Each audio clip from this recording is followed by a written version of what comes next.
Olá, seja bem-vindo, me chamo Gabriel Loquina e nesse vídeo de hoje eu quero te passar toda a base estrutural e de arquitetura do OpenCore, que é o coração, do nosso Hackintosh. Às vezes eu acabo mostrando vídeos de como configurar o OpenCore, como configurar a nossa EFI, como adicionar caches, etc. Só que às vezes acaba faltando aí o básico do básico do básico, que é entender como que funciona aí o terreno do OpenCore. Então a proposta desse vídeo é te mostrar essa base, que eu acredito que assim vai fugir um pouco talvez do decoreba no futuro e de você ficar tão refém de seguir às vezes um vídeo, saber onde que tem que clicar, saber onde que tem que ir com o mouse, qual arquivo abrir. E quando eu falar às vezes, por exemplo, precisa configurar tal parâmetro no OpenCore, você já vai saber aonde é esse parâmetro. Então essa aqui é a ideia, trazer mais autonomia cada vez mais para vocês e, é claro, trazer o Hackintosh o mais perfeito possível. Combinado? Então bora pro vídeo e chega de relatório! Então vamos lá. Tudo começa no diretório chamado EFI. Se a gente não tiver esse diretório, a gente não vai conseguir de fato carregar o OpenCore, e muito menos o nosso Hackintosh. Dentro do diretório EFI, a gente tem basicamente aí dois outros diretórios. O primeiro diretório é o que se chama boot e o segundo diretório é o que se chama OC. OC porque ele deriva do nome aí do OpenCore, por isso que ele se chama OC. Aqui no diretório de boot, ele vai ter apenas um único arquivo, que é o boot x64.efi, e esse cara aqui ele é o ponto de start, no caso do nosso OpenCore. Então quando o computador liga e que ele começa a procurar uma EFI para dar boot, e ele encontra a EFI do OpenCore, esse é o primeiro arquivo que é lido e é feito o processo de start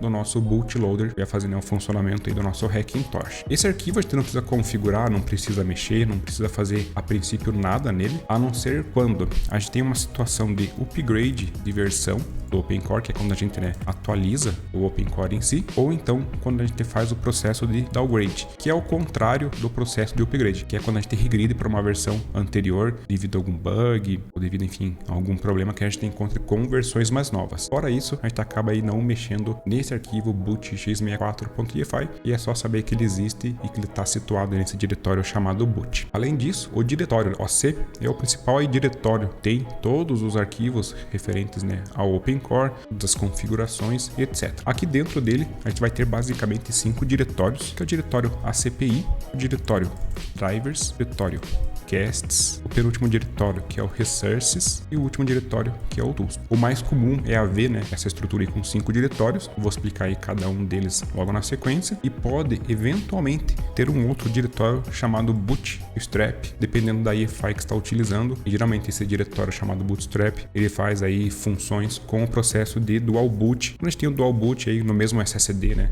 tendo Windows, ou Linux, ou outro sistema operacional, fora o macOS. Fora esses 5 diretórios principais e também o diretório do Bootstrap que pode existir, aqui dentro do diretório do AC, ele vai ter um arquivo chamado config.plist e também um outro arquivo chamado opencore.efi. Esse opencore.efi é o principal aplicativo do AC, do OpenCore. É ele que faz toda a chamada, tanto do arquivo de configuração quanto aqui dos demais arquivos que estão dentro desses diretórios, e é de fato o coração do sistema do OpenCore. A gente tem que entender que o OpenCore, apesar de ele ter a função de uma EFI, de um bootloader, ele acaba sendo um mini sistema operacional, porque o processo de EFI ele não existe somente no nosso Hackintosh, ele é um subsistema aí que existe tanto para Microsoft Windows quanto para Linux. Ele sempre vai ter os diretórios de EFI, e essa EFI ele acaba sendo aí um mini sistema operacional que faz aí o pré-carregamento de algumas informações do nosso computador e faz com que funcione o respectivo sistema operacional, seja ele, no caso aqui o macOS para montar um Hackintosh ou outros sistemas operacionais. E agora falando então desses diretórios que possuem aqui dentro da estrutura do AC, o diretório de ACPI ele contém arquivos com a extensão .aml e eles são referentes aos patches de tabelas ACPI. São arquivos que ajudam no funcionamento do OpenCore e a fazer o funcionamento do nosso Hackintosh, mas são arquivos de mais baixo nível. Eles acabam atuando na camada de firmware do nosso computador. Firmware entendo como um pedaço de código, um pedaço de software que está ali inserido na parte física mesmo do nosso computador, nos chips que controlam eles, como o chipset da placa-mãe, os chips que contém dentro da nossa placa-mãe além do chipset e tudo mais. O diretório de drivers, apesar de ele ter esse nome, ele não são drivers do sistema operacional, no caso do macOS, ou enfim, do Windows, ou de qualquer outro sistema operacional. Eles são drivers, assim como existem para o Windows, só que para apoiar o próprio sistema da EFI. Então lembrem que a EFI é um mini sistema operacional, e esse diretório de drivers, ele apoia aí principalmente no funcionamento da EFI. Então são drivers aqui considerados básicos para o sistema da EFI. Eu vou até colocar a observação aqui. Eles não são drivers para o macOS ou outro SO, né? Sistema operacional. É isso que a gente tem que saber. De maneira comum, aqui dentro do diretório drivers, os arquivos possuem todos a extensão .efi. Fora isso, não vai ter outros arquivos aqui dentro. E o comum, na maioria dos casos, vai ser os arquivos Open Runtime .efi, vai ter também o hfsplus.fi e também, talvez na maioria dos casos, pode ter o opencanop.efi. Basicamente os três arquivos que devem existir obrigatoriamente aqui no diretório de drivers. O Open Runtime, ele trabalha em conjunto com o opencore.efi. O HFS Plus, ele faz o carregamento do sistema de arquivos que é utilizado dentro do macOS. A gente está falando sobre aquele sistema de arquivos que existe chamado APFS, macOS Extended, assim como existe o NTFS ou até mesmo o FAT32 para o Windows. Então é aqui dentro que ficam esses drivers. Basicamente são aí três arquivos que acabam existindo nesse diretório de drivers. O diretório de casts, esses sim são os drivers para o macOS. Ele acaba atuando então nos dispositivos que integram, né, o nosso setup, por exemplo, como uma GPU, uma placa de som. Outro exemplo é uma placa de rede Wi-Fi, uma placa de rede convencional, que ela se chama aí Ethernet e assim por diante. Isso aqui que faz, né, o funcionamento dos drivers dentro do sistema operacional, e ele seria então o paralelo dos drivers que existem no Windows. Então é aqui dentro do diretório casts que ficam de fato os arquivos aí pertinentes ao funcionamento dos devices que existem dentro do nosso setup aí que a gente está montando o Hackintosh. Todos os arquivos aqui dentro do diretório casts, eles vão ter a extensão .cast. No caso, se você estiver elaborando a EFI dentro do Windows, os arquivos .cast são diretórios. E os arquivos .cast no macOS são, de fato, um único arquivo. Depois a gente também vai ver mais para frente, mas os arquivos casts, apesar de no macOS eles serem, de fato, um único arquivo, a gente também consegue abrir a estrutura dos diretórios. E quando a gente fala aí desses diretórios aqui em ambiente Windows, vou até deixar marcada a opção aqui, que são diretórios quando em Windows. São arquivos que a gente precisa colocar aí completos aqui dentro, né, do diretório de casts. A gente não pode mexer no conteúdo que tem dentro, quando a gente fala aí de Windows. No macOS, como é um pouco mais transparente e a gente enxerga ele como um único arquivo, a gente acaba não tendo essa possibilidade de entrar dentro dos diretórios de maneira normal e fazer as alterações. O outro diretório que tem dentro do diretório AC é o diretório de resources. Ele é um diretório que apoia o funcionamento de toda e qualquer multimídia. Quando a gente fala aí da parte de multimídia, a gente está falando sobre a parte de ícones, a parte de som, a parte de wallpaper e toda e qualquer customização do menu do OpenCore. Então ele não é customização do nosso sistema operacional. Ele é apenas uma customização do sistema do OpenCore, que na maioria dos casos, quando você vai ligar o computador, ele vai, né, fazer o processo de boot, vai carregar o OpenCore, vai aparecer o menu, que esse menu ele pode ser em modo texto ou então em um modo mais bonito, que daí é quando tem as multimídias, né, em funcionamento. Isso aqui funciona em conjunto com esse OpenCanop. Ele vai trazer então ícones customizados, vai poder trazer um wallpaper ali na tela de fundo, ele pode apresentar algum tipo de som quando carrega o OpenCore e enfim, é apenas uma parte conhecida como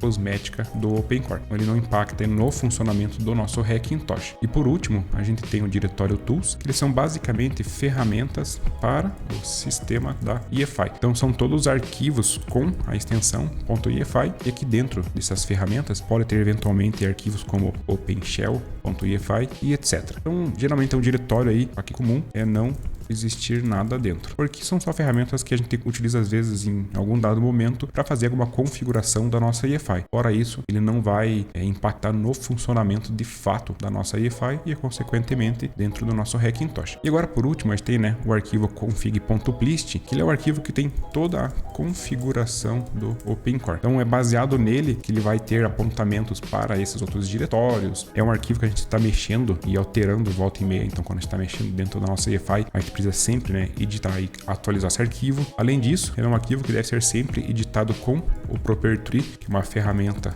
de edição a configuração do OpenCore e dá para utilizar outras ferramentas como o OpenCore Configurator, etc. Mas a própria documentação do OpenCore não recomenda a utilização dessas ferramentas, porque não são ferramentas oficiais e elas podem comprometer o funcionamento de toda a sua EFI. Então é muito importante saber disso. Sempre que a gente for mexer nele, utilizar a solução do Propertree. Fora isso, quando que a gente acaba sempre mexendo no nosso config.plist? É principalmente aí nas atividades de inclusão, casts, de arquivos ACPI, de arquivos dentro do diretório tools e assim por diante. Então quando a gente faz a inclusão ou até mesmo qualquer outra alteração que a gente chama aí de manutenção, como a deleção de arquivos, a atualização de arquivos, etc., a gente acaba precisando mexer aqui no config.plist. Eu vou até colocar aqui ele destacado uma outra cor, porque ele é toda a configuração do nosso OpenCore e toda vez que a gente altera qualquer arquivo aqui dentro dessa estrutura, a gente precisa atualizar o config. Vou até deixar marcado aqui para facilitar, mas toda vez que a gente altera os arquivos da EFI, a gente precisa atualizar o config.plist. Ele é praticamente um arquivo que a gente vai sempre mexer, sempre alterar, vai estar sempre aí editando para fazer com que o nosso Hackintosh fique o mais perfeito possível. Além disso, dentro desse arquivo e de todas as manutenções desses arquivos que estão dentro aqui desses respectivos diretórios, é dentro dele também que a gente faz todas as demais configurações do OpenCore, como citado aqui, anteriormente. Então, quando a gente fala sobre as configurações, por exemplo, configuração de boot, configuração do APFS, configuração parte de segurança, configuração da parte de drivers, enfim, é a configuração de literalmente tudo que existe dentro do nosso OpenCore. Então, quando a gente tem essa estrutura EFI, que começa aqui dentro de boot, ele carrega esse arquivo, esse cara aqui, ele vai chamar justamente esse cara aqui, opencore.efi, e depois ele acaba chamando o nosso config.plist, ele vai ler todas as configurações que existem aqui dentro e vai carregar a princípio tudo que existe dentro desses diretórios aqui. Agora isso eu queria mostrar para vocês. Parece ser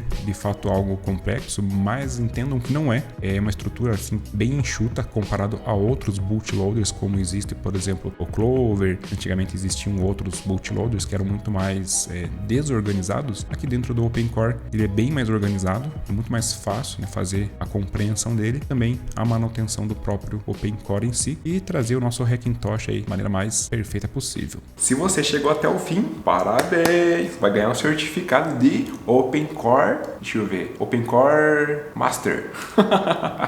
Não, brincadeiras à parte. Mas se você chegou ao fim, espero que você tenha adquirido mais conhecimento, que o bicho papão aí, o monstro da tal da EFI, que é com o OpenCore, ele tenha sido um pouco mais desmistificado, e tenha sido algo mais simples agora para você compreender e, claro, tenha mais autonomia sobre o assunto. Combinado? Então, se vemos no próximo vídeo. Valeu, falou, fui!